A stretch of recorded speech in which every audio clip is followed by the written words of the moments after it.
The ban list is finally here, so that means we have to find out which decks are the best for this upcoming format. What's potion? You got Matt here, and welcome to another competitive Yu-Gi-Oh video. With the ban list finally being official, the meta has shifted not a ton, but at least a little bit, which means the top decks in the format have also changed. So if you're excited to find out which decks are the best for this new format, then make sure to smash the like button. Also, if you like competitive Yu-Gi-Oh, including deck profiles, guides on how to beat the best decks, meta discussions, and videos just like this one, you're gonna love this channel, so make sure to subscribe. But with that being said, these are the top 5 best meta decks for the April 2024 post-banlist competitive Yu-Gi-Oh format. Let's jump into it. So this top 5 best deck list will be for the format after the April 15th ban list, but before Legacy of Destruction's release. And the reason why I want to bring that to you is because we are having a YCS this upcoming weekend for YCS Raleigh, which means the format is going to be actually in effect for at least a week or so. But when Legacy of Destruction finally gets released, we are going to have another discussion on what the best decks are going to be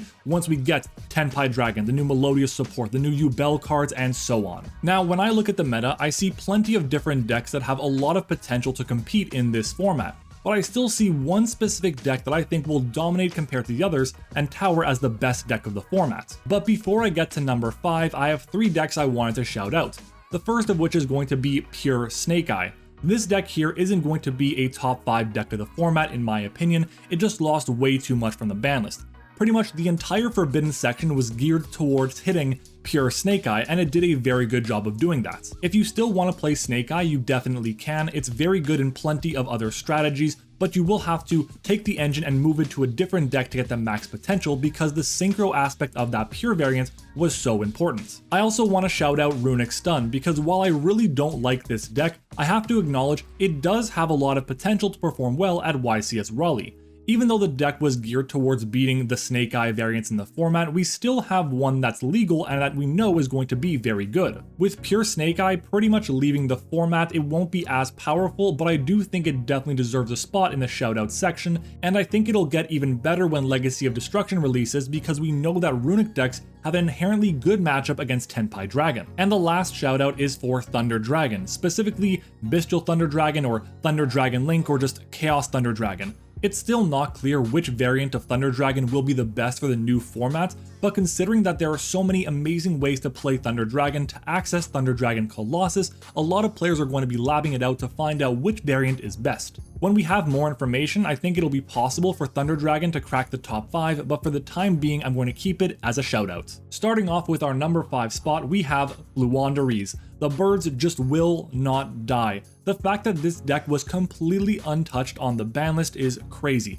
Harpy's Featherstorm, still at 3 copies. Dimension Shifter, still at 3 copies. These 2 cards allowed Floowandereeze to steal games from strategies it had no business winning against. They are incredibly powerful options and the deck uses them better than any other strategy in the game today. Thunder Dragon Colossus being legal once again really hurts Floowandereeze. If Floowandereeze can't search for a card with something like Robina, they can't get their additional normal summon, which stops the strategy in its tracks. So any deck that has a package that can make Colossus is going to have a much better time against Floowandereeze than they would if Colossus was banned. The good news for Floowandereeze though is that they play so much non-engine that they're able to actually out the Colossus before it becomes too much of a problem. Blue is much more consistent now though because of all the searching and draw power the deck actually has, with cards like Pot of Prosperity, Pot of Duality, access to Magnificent Map as well, and of course all the copies of Robina and Eglin in the strategy, you're easily able to get to the cards you want to start your chain. That being said, our number 4 best meta deck is Sinful Spoils Rescue Ace. Rescue Ace is back. It is going to be one of the better decks in this format. It never really went anywhere, it's just that Snake Eye decks were so dominant because of their ability to put up a ton of negates and also the ability to put up a lot of really crazy and consistent combos. If you already had all the cards to play Sinful Spoils Rescue Ace, you could easily pivot over to Snake Eye because by nature, the decks were so similar. I won't act as if Rescue Ace hasn't been hit by this ban list at all, but it is still a very good strategy even with Link Rebo, Borreload Savage Dragon, and Barone getting banned. You can still play a very pure version of Rescue Ace, but I think most strategies will pivot towards the Firewall Dragon Terahertz package with Cyberse the Save Worm as well. And it's because while monster effect negation is still so easily accessible, it's very hard to find good extra deck negates for spell cards. And the fact that Cyber's Save Worm does that in Graveyard is obviously incredible. And no, you don't need Linkuriboh for that combo. Relinquished Anima works just fine. Being able to set 4 back row cards is great because most decks have an easier time dealing with monster cards than they do with spell and trap cards. And a good Rescue Ace pilot can definitely go very far with this strategy. And the deck is obviously able to play at least 12 or 15 different non-engine pieces in the strategy, which makes it very adaptable to whatever the meta would bring it. Our third place deck is Voiceless Voice, another strategy that was not affected by the ban list in the slightest.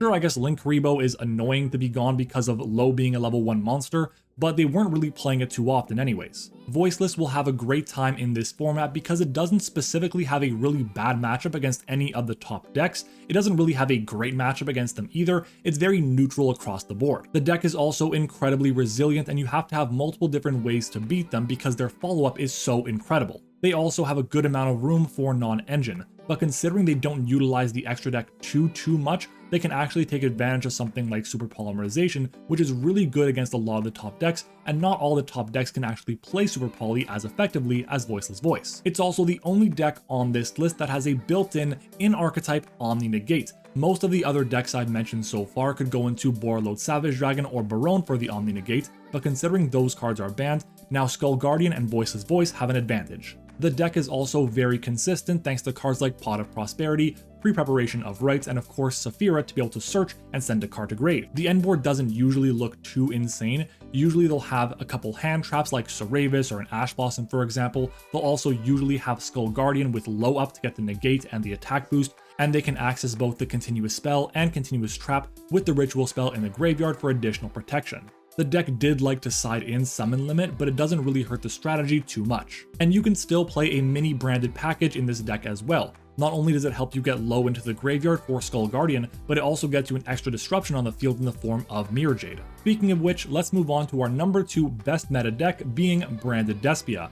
Once again, Branded Despia is left completely unchecked by the ban list with no hits to it at all. I feel like the only notable hit to Branded is actually Branded Expulsion, which doesn't really matter too much anymore because we still have Albion the Sanctifier Dragon legal. They still have all of their tricks. Albion is around still, which is great against fire decks and has the ability to Gimmick Puppet lock the opponents. Branded Lost is a crazy strong card in the format today. Mirror Jade is an awesome option as well, and the deck has really unique ways for removal options with cards like Mirror Jade and of course Albaz and Guardian Chimera too. But I do believe that Thunder Dragon Colossus can be a bit of an issue for Branded. Against Droll and Lockbird it's not too bad because they can usually get that one search to start their entire engine, but against Colossus specifically it makes it a bit more challenging. They can still obviously send cards from deck to graveyard and then add them from graveyard to hand to play around it, but it's not possible with every single hand. But the biggest problem I have with Branded in this specific format is that the engine requirements for Branded are so heavy. It doesn't have as much space for non-engine as other strategies do. Quite a few different cards in the strategy you don't really ever want to just hard draw. You don't want to draw your copy of Lubellion or Branded Lost because they're easily accessible once you get to Branded Fusion. It also really sucks to draw the Gimmick Puppet Nightmare. At least it's fuel for the Lubellion discard, but really you'd rather see almost any other card in your hand. While the deck doesn't auto-lose to Ash Blossom anymore, it's still annoyed by it at least a little bit, but there are ways to play around it. You can play the Nadir Servant package to set up a play on your opponent's turn. You can use Crossout Designator, which is really solid, but it only works if you're playing the right cards.